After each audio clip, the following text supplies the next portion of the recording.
magandang hapon po sa inyo lahat, sa inyong lahat. At ngayon ay December 25, 2023. Ngayon ay araw ng pagbubukas ng regalo. Mayroon pa akong regalo galing sa mga alaga ko, sa mga boss ko. Ito, ang ating bagong amo. Actually, mag-iisang taon ako dito. So, actually, alam ko naman po kung anong damit. So, titingnan lang natin kung anong itsura niya. Ang alam ko, jacket kasi makapal. Kasi ngayon winter. So, hindi ako masaya. Kasi alam ko na jacket. Ang isa pa, nakapa ko kanina, damit, nung binigay niya sa akin. Alam ko damit to eh.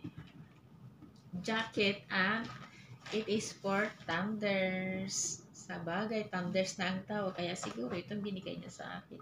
Pang matanda as in, pang 70 years old ba ito? O ano?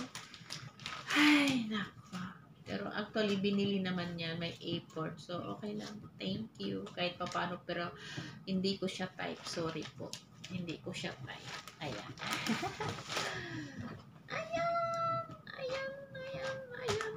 Wala na. Pero, salamat na lang. At least may gift. Di ba?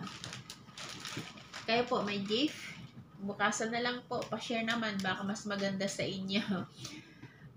Ang masasabi ko lang po, please support me kasi siguro po magbubukas na ako ng channel ko ulit by this 2024. Baka gawin kong everyday or hindi po every week or every month or 2 times a month ako mag-upload. Bahala na kung ma-upload ko kasi yung channel ko naman is anything eh. So siguro kahit na pamalingki, pagsusundo or what.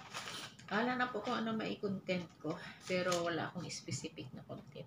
So, support po. Please subscribe po. Yung mga hindi pa nakapag-subscribe na naligaw dito. Maraming salamat po. And happy holidays and advance happy new year po sa inyong lahat. God bless po. Bye!